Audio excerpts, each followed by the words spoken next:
भारतीय वायुसेना ने मंगलवार को कहा है कि उसे अग्निपथ भर्ती योजना के तहत 7.5 लाख आवेदन प्राप्त हुए। एयरफोर्स के अधिकारियों ने ये जानकारी दी है। वायुसेना ने ट्वीट किया कि अग्निपथ भर्ती योजना के लिए IAF द्वारा आयोजित ऑनलाइन पंजीकरण प्रक्रिया पूरी हो गई।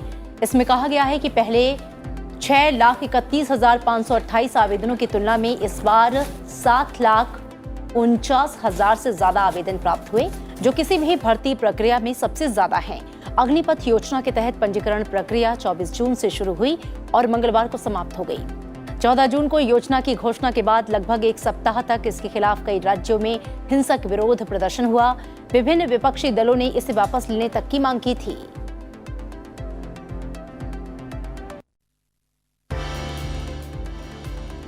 एनडीए की राष्ट्रपति उम्मीदवार द्रौपदी मुर्मू आज असम में एनडीए सांसदों विधायकों से मुलाकात करेंगी। राष्ट्रपति चुनाव के लिए अपना समर्थन भी मांगेंगी। एनडीए की राष्ट्रपति पद की उम्मीदवार द्रौपदी मुर्मू 18 जुलाई को होने वाले चुनाव के लिए समर्थन मांगने के लिए मंगलवार देर रात असम पहुंची। इससे पहले द्रौपदी मुर्मू ने त्रिपुरा और बिहार का दौरा कर राष्ट्रपति चुनाव के लिए समर्थन मांगा। मेक इन इंडिया से खिलौना क्षेत्र के लिए सकारात्मक परिणाम प्राप्त हुए हैं। खिलौने की आयात में पिछले 3 वर्षों की तुलना में 70% की कमी और निर्यात में 61% की वृद्धि हुई है। DPIIT के अतिरिक्त सचिव अनिल अग्रवाल ने कहा कि प्रधानमंत्री के आह्वान के बाद खिलौना क्षेत्र में सरकार के हस्तक्षेप से उद्योग को काफी मदद मिली है। केंद्रीय खाद्य और उपभोक्ता मामलों के मंत्री पीयूष गोयल ने भारत में खाद्य और पोषण सुरक्षा विषय पर राज्यों के खाद्य मंत्रियों के सम्मेलन के दौरान NFSA के लिए राज्य रैंकिंग सूचकांक 2022 मंगलवार को जारी किया। राष्ट्रीय खाद्य सुरक्षा कानून के क्रियान्वयन को लेकर राज्यों के रैंकिंग में ओडिशा शीर्ष पर है। इसके बाद उत्तर प्रदेश और आंध्र प्रदेश का स्थान है। गुजरात चौथे स्थान पर है। इसके बाद दादरा और नागर हवेली और दमन दीव, मध्य प्रदेश, बिहार, कर्नाटक, तमिलनाडु और झारखंड का स्थान है। विशेष श्रेणी के राज्यों में त्रिपुरा ने पहला स्थान प्राप्त किया है। दूसरे और तीसरे स्थान पर हिमाचल प्रदेश और सिक्किम है। रिपोर्ट में कहा गया है कि लॉजिस्टिक की दिक्कतों के बावजूद इन क्षेत्रों में सामान्य श्रेणी के राज्यों के साथ अच्छी प्रतिस्पर्धा देखी गई है। प्रवर्तन निदेशालय ने चीन के स्मार्टफोन विनिर्माता वीवो और संबंधित फर्मों के खिलाफ धनशोधन जांच में देश भर में 44 स्थानों पर तलाशी ली। ये तलाशी दिल्ली, उत्तर प्रदेश, मेघालय, महाराष्ट्र और दूसरे राज्यों में वीवो और उसके संबंधित कंपनियों से जुड़े स्थानों पर ली गई। धनशोधन निवारण अधिनियम की धाराओं के तहत ये छापेमारी की गई। आरोप है कि ये कंपनियां यहां काम करते हुए धनशोधन और कर चोरी जैसे गंभीर वित्तीय अपराधों में लिप्त हैं। इस बीच वीवो ने बयान जारी करके कहा है कि सभी आवश्यक जानकारी प्रदान करने के लिए अधिकारियों के साथ सहयोग कर रहे हैं। ट्विटर ने भारत सरकार के कुछ आदेशों को कर्नाटक हाईकोर्ट में चुनौती दी है। याचिका में अधिकारों के दुरुपयोग का आरोप लगाया गया है। कंपनी ने कंटेंट को लेकर सरकार के कुछ आदेशों को वापस लेने की मांग उठाई है। न्यायिक समीक्षा का माइक्रो ब्लॉगिंग साइट का यह प्रयास भारत सरकार के साथ बढ़ते तनाव का हिस्सा है। सूचना प्रौद्योगिकी मंत्री अश्विनी वैष्णव ने कहा कि चाहे कोई भी कंपनी हो, किसी भी सेक्टर की हो, उन्हें भारत के कानून मानने ही होंगे। यह हर एक की जिम्मेदारी है कि वह संसद द्वारा पारित कानूनों का पालन करे।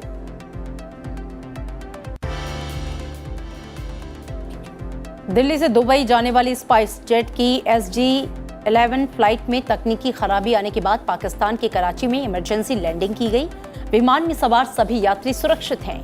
मंगलवार को दिल्ली से दुबई जाने वाले स्पाइस जेट B737 विमान SG-11 को एक इंडिकेटर लाइट की खराबी के कारण कराची की ओर मोड़ दिया गया। विमान कराची में सुरक्षित उतर गया है और यात्रियों को सुरक्षित उतार लिया गया है। स्पाइस जेट के मुताबिक विमान के साथ किसी भी खराबी की पहले कोई रिपोर्ट नहीं थी। इससे पहले भी स्पाइस जेट के विमान को लेकर कई घटनाएं सामने आई हैं।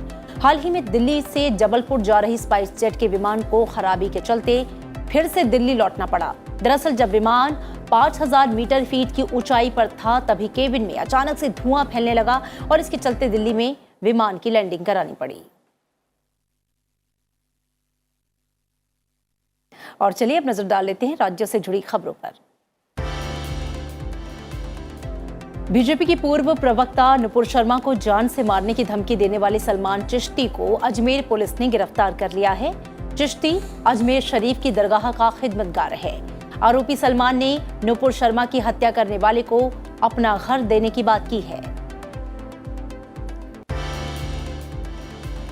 राजस्थान के कई जिलों में वज्रपात से 9 लोगों की जान चली गई और 3 गंभीर रूप से घायल हुए हैं। इस घटना पर लोकसभा अध्यक्ष ओम बिरला ने ट्वीट कर दुख व्यक्त किया। उन्होंने कहा कि आकाशीय बिजली गिरने से राजस्थान के बांसवाड़ा, चित्तौड़गढ़ और प्रतापगढ़ जिलों में कई लोगों की मृत्यु बेहद दुखद है। ईश्वर दिवंगत आत्माओं को शांति प्रदान करे तथा परिजनों को इस दुख को सहन करने की शक्ति दे। असीम पीड़ा की इस घड़ी में शोक संतप्त परिवारों को मेरी संवेदनाएं। प्रधानमंत्री नरेंद्र मोदी ने मंगलवार शाम तेजस्वी यादव को फोन किया और राजद प्रमुख लालू प्रसाद के स्वास्थ्य के बारे में जानकारी ली। पीएम ने लालू प्रसाद के शीघ्र स्वस्थ होने की कामना की। लालू यादव 2 दिन से अस्पताल में भर्ती हैं। राष्ट्रीय महासचिव अजय जामवाल और त्रिपुरा प्रभारी विनोद सोनकर सहित भाजपा के वरिष्ठ नेता आज से गोमती जिले के उदयपुर में होने वाली 2 दिवसीय राज्य कार्यकारिणी की बैठक में शामिल होंगे। हाल ही में संपन्न हुए उपचुनावों और अगले साल होने वाले विधानसभा चुनावों को देखते हुए ये बैठक महत्वपूर्ण है। इस मौके पर मुख्यमंत्री माणिक साहा और पार्टी के अन्य वरिष्ठ पदाधिकारी मौजूद रहेंगे।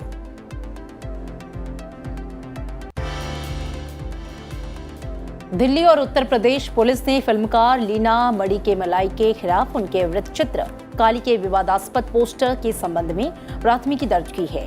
वहीं ओटावा स्थित भारतीय उच्चायोग ने कनाडाई अधिकारियों से लघु फिल्म काली से जुड़ी सभी आपत्तिजनक सामग्री हटाने की मांग की है। टोरंटो में रहने वाली फिल्मकार लीना मणि मेकलई ने ट्विटर पर अपनी लघु फिल्म काली का पोस्टर साझा किया, जिसमें काली देवी को आपत्तिजनक रूप में प्रदर्शित किया गया है। उत्तर प्रदेश के मुख्यमंत्री योगी आदित्यनाथ ने वाराणसी में प्रधानमंत्री के दौरे की तैयारियों का जायजा लिया। प्रधानमंत्री नरेंद्र मोदी इस महीने की 7 तारीख को वाराणसी में 1800 करोड़ रुपए से अधिक की परियोजनाओं का उद्घाटन करेंगे और आधारशिला रखेंगे।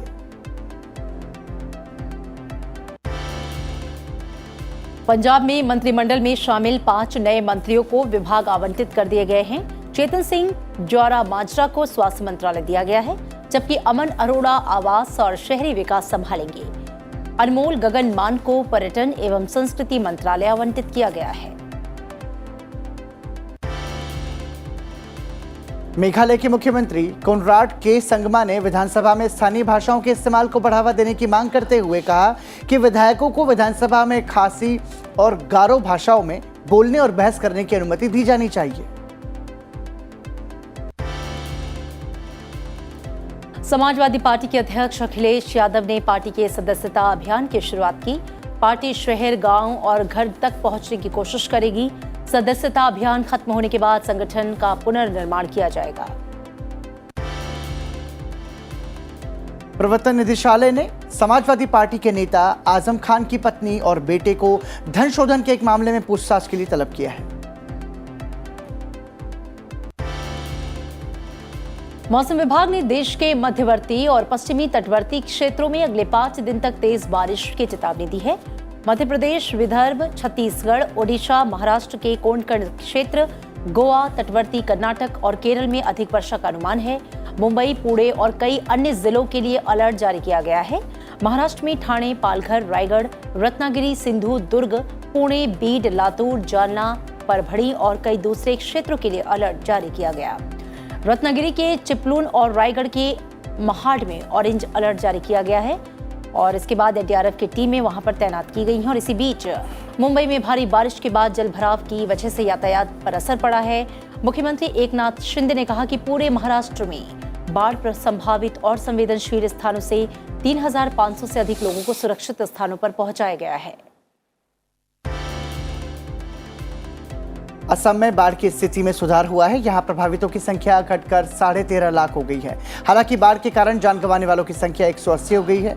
राष्ट्रपति रामनाथ कोविंद ने असम के मुख्यमंत्री हिमंत बिस्वा शर्मा को फोन कर राज्य में बाढ़ के मौजूदा हालात के साथ चल रहे राहत और बचाव कार्य की जानकारी ली। मुख्यमंत्री ने कहा कि इससे बाढ़ से निपटने में सरकार का मनोबल बढ़ा है। और आइए अब नजर डालते हैं अंतर्राष्ट्रीय सुर्खियों पर। ब्रिटिश प्रधानमंत्री बोरिस जॉनसन ने शिक्षा सचिव नादिम जाहावी को नए वित्त मंत्री के रूप में नामित किया है। इससे पहले भारतीय मूल के ऋषि सुनक ने वित्त मंत्री पद से इस्तीफा दे दिया था। डाउनिंग स्ट्रीट ने कहा कि महारानी एलिजाबेथ द्वितीय ने जहावी की नियुक्ति को मंजूरी दी है। इराक में जन्मे जहावी एक आकर्षक व्यावसायिक करियर बनाने से पहले अपने कुर्द परिवार के साथ एक बच्चे के रूप में ब्रिटेन आए थे जो अंग्रेजी नहीं बोलते थे। ऑस्ट्रेलिया के प्रधानमंत्री एंथनी अल्बनीज आज सिडनी के बाढ़ प्रभावित इलाकों का दौरा करेंगे।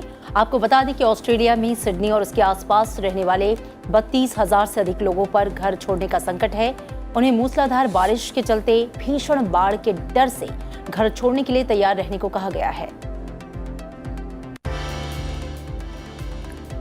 नाटो के 30 सहयोगी देशों ने स्वीडन और फिनलैंड को सदस्य बनाने के लिए प्रोटोकॉल पर हस्ताक्षर किए। अब इन देशों की सदस्यता का संबंध अनुरोध विधायी मंजूरी के लिए गठबंधन की राजधानियों को भेजा गया है। दरअसल इस साल फरवरी में यूक्रेन पर रूसी आक्रमण और उसके बाद से सैन्य संघर्ष के मद्देनजर स्वीडन और फिनलैंड के इस कदम ने रूस को रणनीतिक तौर पर अलग थलग किए जाने के प्रयासों को और बढ़ाने का काम किया है। दुनिया का सबसे बड़ा नौसेना युद्धाभ्यास रिम ऑफ द पैसिफिक इस बार हवाई द्वीप में हो रहा है, जिसमें भारतीय नौसेना के लड़ाकू पोत INS सतपुड़ा और P-8I विमान हिस्सा ले रहे हैं। INS सतपुड़ा 27 जून को हवाई द्वीप पहुंचा, जबकि P-8I को युद्धाभ्यास स्थल पर 2 जुलाई को दस्तक दी। अमेरिका की मेजबानी में 28 देशों की नौसेना इस युद्धाभ्यास में हिस्सा लेंगी।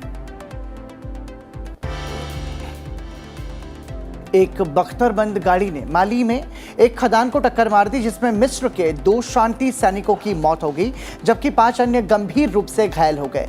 घायलों को इलाज के लिए नजदीकी अस्पतालों में भर्ती कराया गया है। रूस यूक्रेन युद्ध के बीच यूक्रेन के गवर्नर ने 3,50,000 निवासियों को निकालने का आग्रह किया है। वहीं अमेरिका ने स्विस बैठक के दौरान यूक्रेन की तत्काल जरूरतों पर ध्यान केंद्रित करने की मांग की। श्रीलंका के प्रधानमंत्री विक्रम सिंघे ने कहा है कि उनकी सरकार अगस्त तक IMF को ऋण पुनर्गठन कार्यक्रम पेश करेगी। श्रीलंका सरकार की तरफ से कहा गया है कि अगले साल के अंत तक देश आर्थिक संकट से पूरी तरह से बदहाल रहेगा। कनाडा ऑक्सफोर्ड एस्ट्राजेनेका कोविड-19 वैक्सीन की करीब 13.6 मिलियन खुराक बाहर फेंकने जा रहा है। कनाडा सरकार ये फैसला इसलिए लिया है क्योंकि इसे देश या विदेश में लेने वाला कोई नहीं मिला। कनाडा ने 2020 में एस्ट्राजेनेका के साथ अपने टीके का 20 मिलियन खुराक प्राप्त करने के लिए एक अनुबंध पर हस्ताक्षर किए और 2.3 मिलियन कनाडाई लोगों ने इसकी कम से कम एक खुराक ली थी। तेल की खपत करने वाले देशों में मंदी की बढ़ती चिंताओं के कारण 2 मुख्य कच्चे तेल अनुबंधों में 5% से अधिक की गिरावट आई है। गिरावट आने से आने वाले समय में दुनिया में तेल की कीमतों में कमी देखने को मिल सकती है।